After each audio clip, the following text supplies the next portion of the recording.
엘리야는 여러 면에서 하나님의 놀라운 은혜와 역사를 체험한 사람입니다. 까마귀가 가져다 주는 음식으로 살기도 했고, 마르지 않는 기름병과 없어지지 않은 밀가루통의 은혜도 체험한 사람입니다.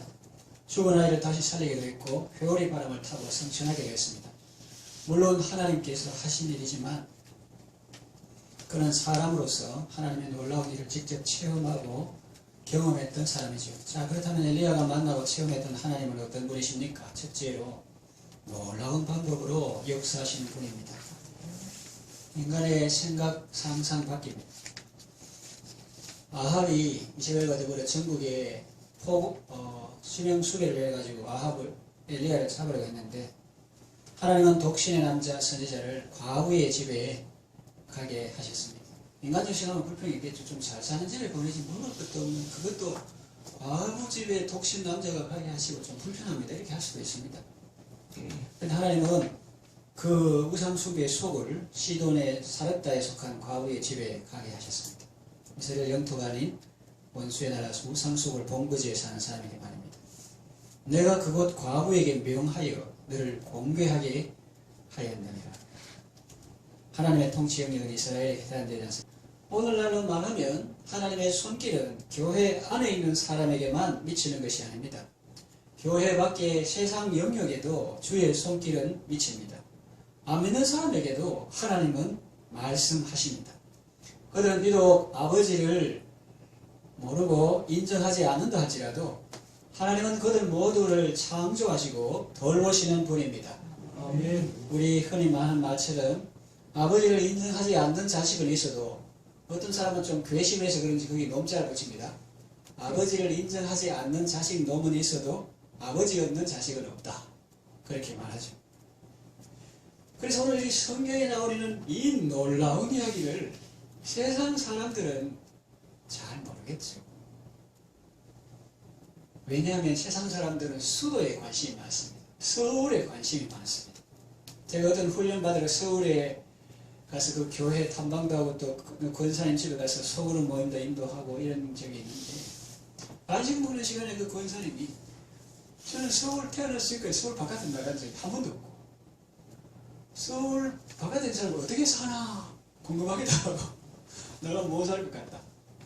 그래, 지방에는 경북대학교도 있고 부산대학교도 있고 좋은 대학 많은데, 서울에서 볼 때는 다 지방대학이고 또 지방에서 올라온 사람이다 이렇게 생각하는데, 무슨 서울에 누가 어쩌고 그런 거는 나오신 뉴스에 나올만 하지만, 변방에 길라한만 해도 사람들이 잘 모르는데 거기 디셉 사람이 가고, 또 사라반, 거기에 과부, 이런 데는 세상 정보가 없고 잘 모릅니다. 관심도 별로 없고. 그저 아합이 사는 사마리아, 수도 서울만, 그때 이스라엘의 수도가 사마리아였거든요. 수도 서울만 사람 사는 곳인 줄 알고 그곳 세상이 다인 줄 알겠죠. 그러나 하나님은 세상 모든 사람을 보고 계십니다. 그러니까 여러분이 사는 이야기, 동네 가정 이런 것도 하나님께서는 정말 귀하게 보시는 거예요. 오히려 세상 사람들은 서울이 다다 이래 하지만은, 오히려 하나님께서는 소동성 문화도시, 평지도시, 교육도시가 아니고 이 자산, 뻘건 산에 살던 그런 아브라함을 통해서 오히려 소돔에 사는 조카 롯을 구원하게 하시고, 그리고 세상 사람들이 귀하게 여기지 않는, 생각지 않는, 예수님도 그랬습니다만, 베들레헴, 나사렛에서 무슨 선한 것이 나겠느냐 할 정도로 산비탈 동네, 그 출신 분을 통해서 세상을 변혁시키신 주님께서 이 당시에 사마리아도 아니고 이스라엘도 아닌 그 이방의 시돈의 사르밧 시골에 있는 거기에서 하나님께서 놀랍게 역사하고 계십니다. 여호와의 눈은 온 땅을 두루 감찰하사 전심으로 자기를 찾는 자들에게 능력과 은혜를 베푸신다고 했습니다. 이 과부는 정말 대단한 사람입니다. 신약성경에 예수님이 인용하셨을 정도죠. 예수님께서 말씀하시기를, 선지자 엘리야 때에 이스라엘에 많은 과부가 있었지만 엘리야는 그중 아무에게도 보냄받지 않았고 이방 사렙다 과부에게 보냄받았다. 이 여인은 이스라엘 하나님의 말씀에 순종했습니다.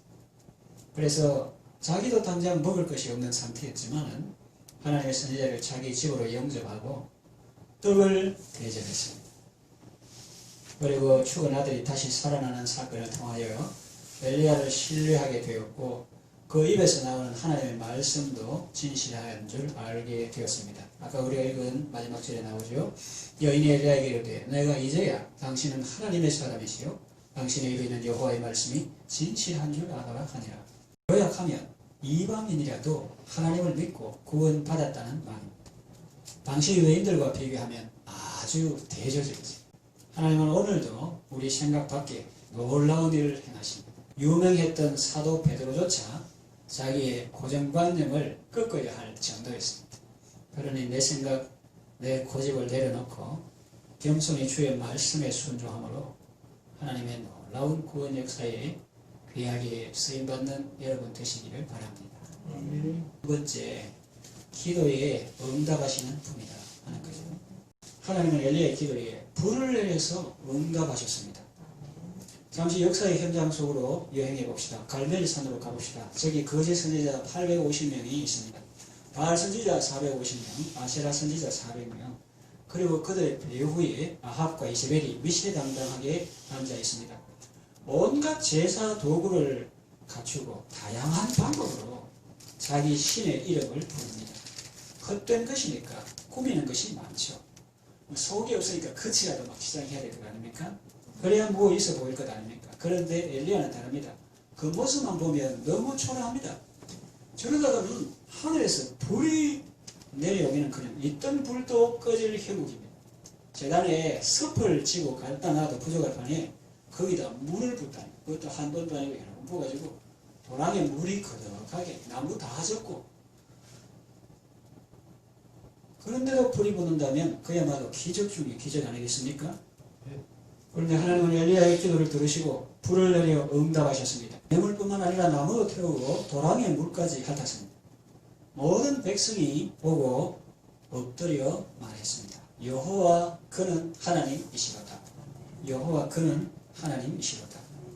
하나님은 엘리야의 기도를 들으시고 바알과 여호와 사이에서 머뭇거리는 백성들로 하여금 여호와가 확실히 하나님이신 것을 보여주시고 그 백성의 마음을 하나님께로 돌이키게 하셨습니다. 시편 기자는 이렇게 노래했습니다. 기도를 들으시는 주여 모든 육체가 주께 나아오리이다 그랬어요. 육체는 영적인 것이 아니기 때문에 끄떡거리고 막 다닙니다. 그런데 하나님께서 살아계시고 기도를 들으신다, 그 사실을 알면 모든 육체들이 정신 차리고 주께 돌아오시는 거예요. 기도를 들으시는 주여 모든 육체가 주께 나아오리이다. 세상 만사가 다 주님 손에 달리는 것입니다. 이 사실 모르는 사람 오늘도 교만하고 육신적인 삶을 살겠죠. 그러나 하나님이 기도를 들으시는 분이신 줄 알면 그들도 다 놀라서 주님께 나오게 되는 것입니다. 엘리야의 하나님은 기도에 응답하시는 분이십니다. 세 번째, 영원한 생명을 주시는 분입니다. 저는 이걸 쓰면서 정말 놀랍습니다.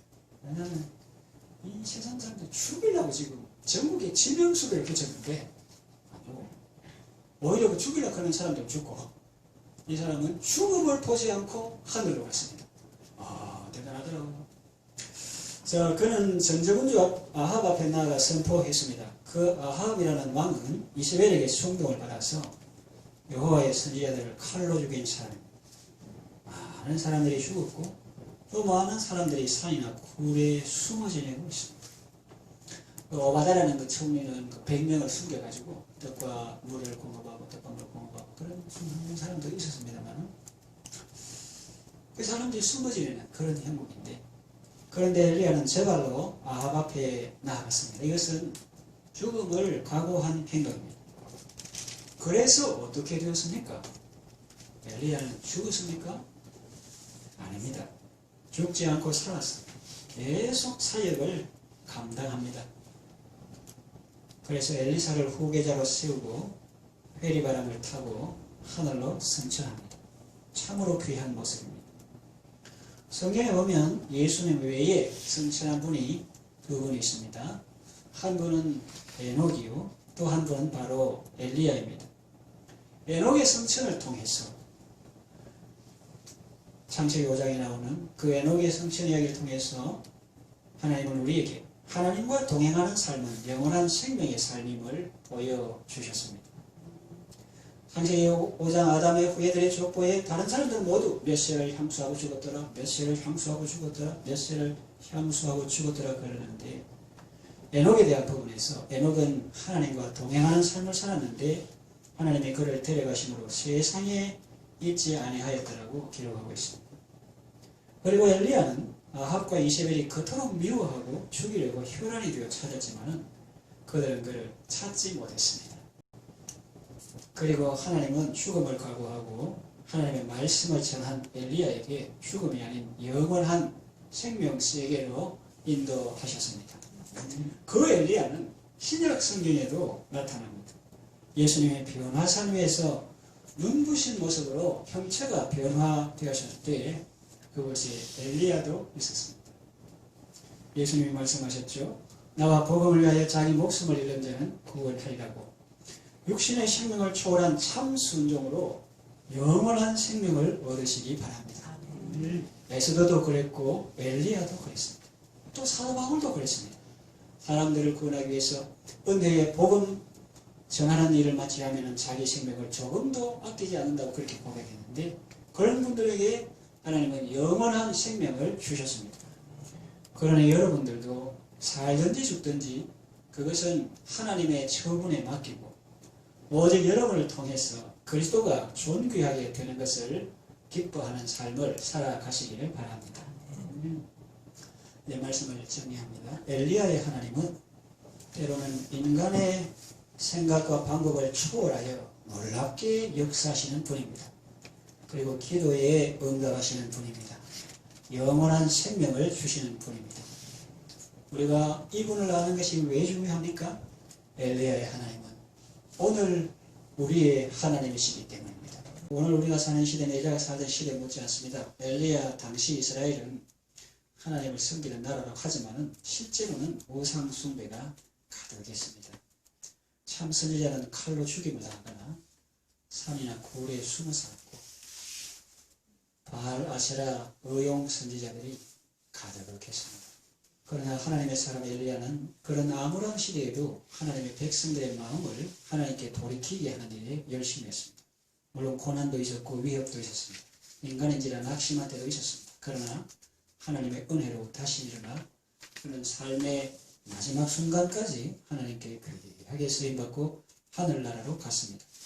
여러분도 엘리야처럼 승리하시고 하나님의 은혜로 끝까지 사명을 잘 감당하시기를 바랍니다.